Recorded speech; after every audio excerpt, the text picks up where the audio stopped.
नमस्कार मित्रों, कैसे हैं आप सब। सबको मेरा प्यार भरा नमस्कार। बड़ों को प्रणाम, छोटों को प्यार।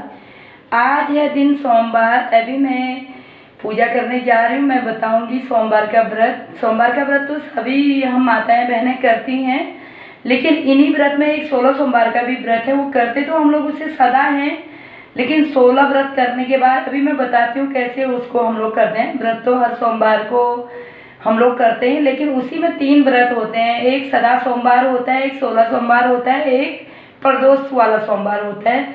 इन तीनों की विधि मैं आपको बताऊंगी। थोड़ी देर में आप बने रहिएगा वीडियो पर। मैंने आज आपको बताया था अभी सोमवार के व्रत के बारे में। अब मैं आपको बताने जा रही हूँ 16 सोमवार का। मेरा है 16 सोमवार का व्रत। 16 सोमवार का व्रत होता है, आपको दिन भर व्रत करना होता है। शाम को आपको 3 रोट बनाने होते हैं।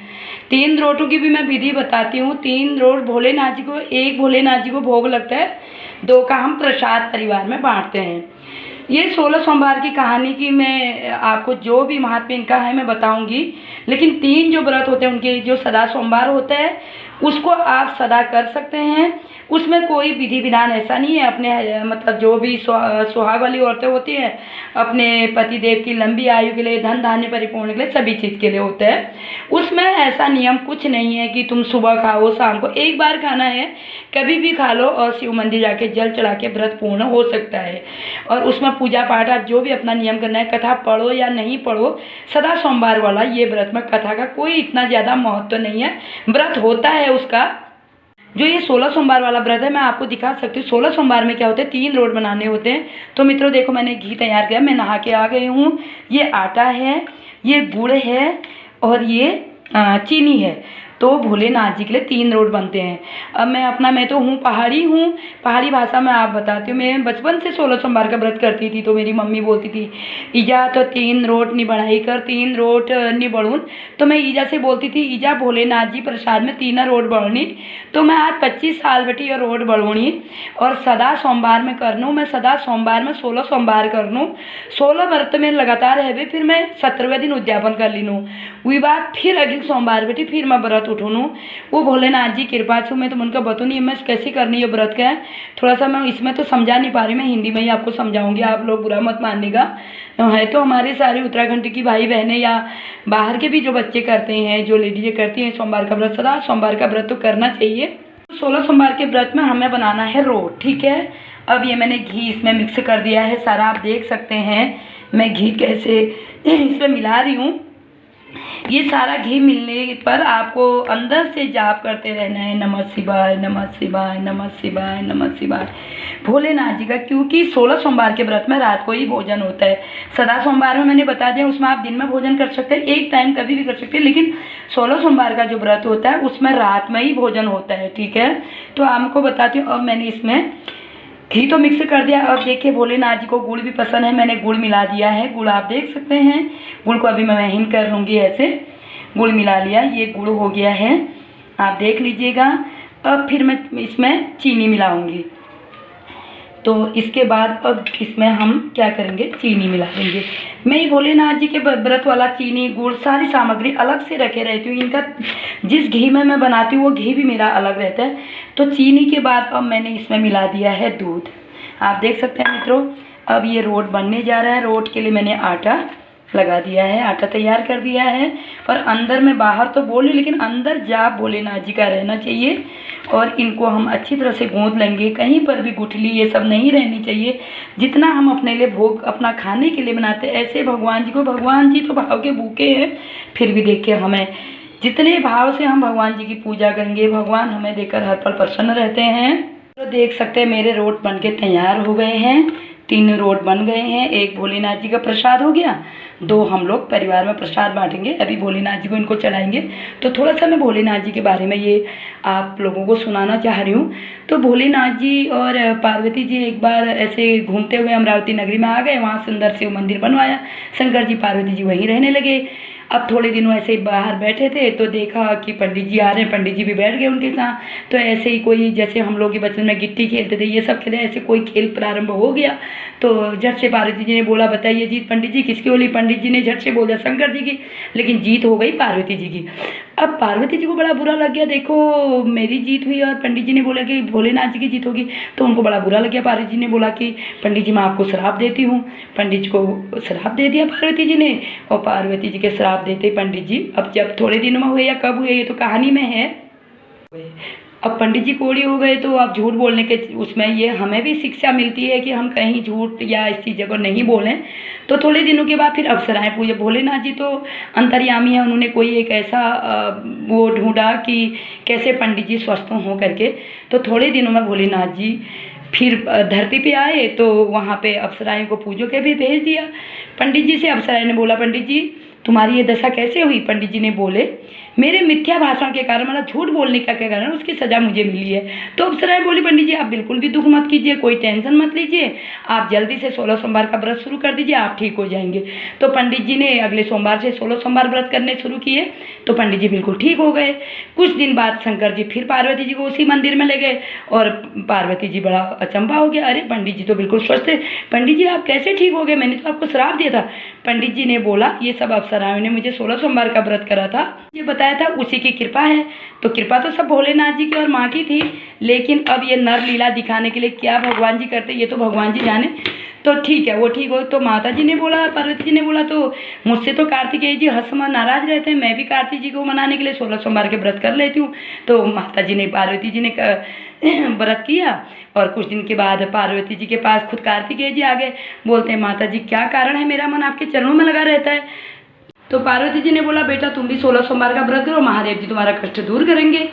तो पार्वती जी ने 16 सोमवार के व्रत किए, तो उनको कार्तिकेय जी उनसे प्रसन्न हो गए। कार्तिकेय जी ने भी माता जी से पूछा माता जी क्या करना है, वो तो मैंने आपको बता ही दिया। तो माता ने भी कार्तिकेय जी को वही व्रत बतलाया। तो कार्तिकेय जी के जो दोस्त थे वो उनसे बिछुड़ गए थे, तो कार्तिकेय जी ने भी बोला कि अपने दोस्त को पाने के लिए उनने भी व्रत किया। तो कुछ दिन के बाद कार्तिकेय जी के भी मित्र उनको मिल गए, तो मित्र ने भी उनसे पूछा कि मेरा जो दोस्त अपने शादी के लिए प्रार्थना कर रहा है, तो कार्तिकेय जी मैं कैसे उसकी शादी के लिए मैं बात कराऊं, कैसे उसकी शादी होगी।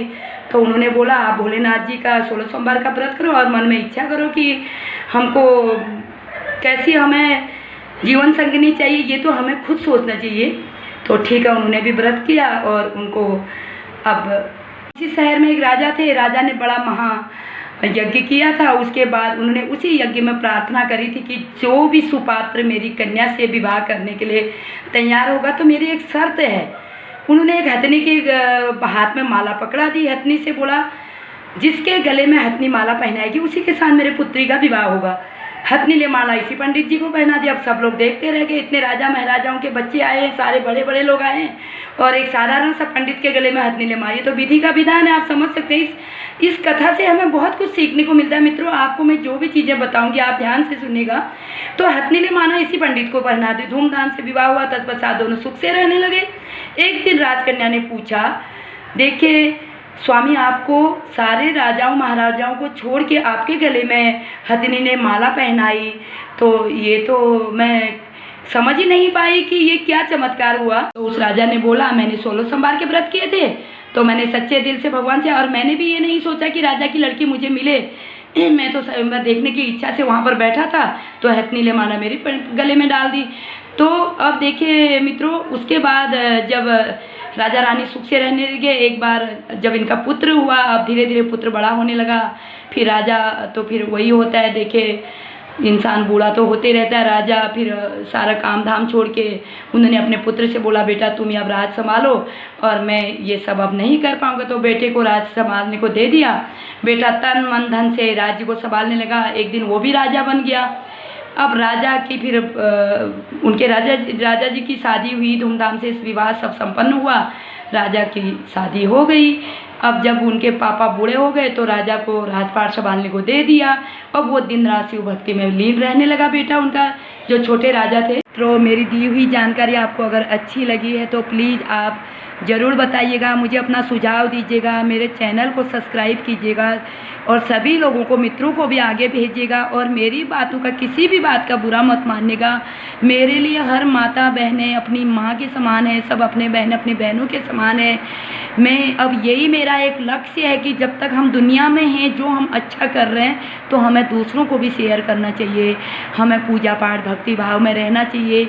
जो लोग ड्यूटी वाले हैं उनको टाइम नहीं होता है, जिनको घर से थोड़ा सा काम निकाल के घर में दिन भर के काम से अगर थोड़ी सी हमें फुर्सत होती तो उस माता रानी का हर समय स्मरण करना चाहिए। हमें पति की लंबी आयु हो, हमारे बच्चों की लंबी आयु हो, हमारे पूजनीय सास ससुर जी की हम खूब इज्जत करें, उनका सम्मान करें, उनकी इज्जत करें, उनको जितना हो सके प्यार दें।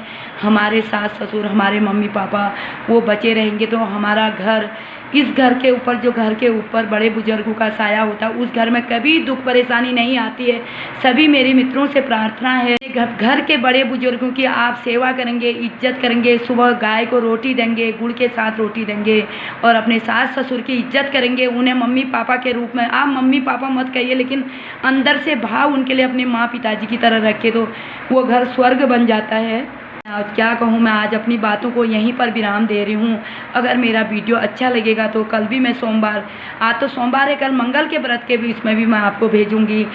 जिनको भी मेरी बातें अच्छी लगी प्लीज़ ज़रूर बताइएगा। अगर किसी को मेरी बातें अच्छी नहीं लगी तो माफ़ कीजिएगा और मैं आप लोगों से माफ़ी मांगने को तैयार हूँ।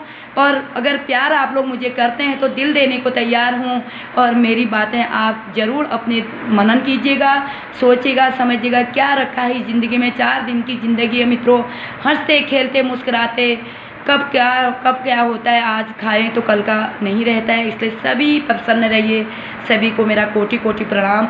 एक ही औरतें या लड़कियां ही नहीं, आदमी भी ये व्रत कर सकते हैं सोमवार का। सभी की भोलेनाथ जी और माता रानी मनोकामना पूर्ण करे। सभी को मेरा प्यार भरा प्रणाम। थोड़ा सा ईजा आप लोगों को आशीर्वाद दे रही, मैं ईजा से बात कराती हूँ।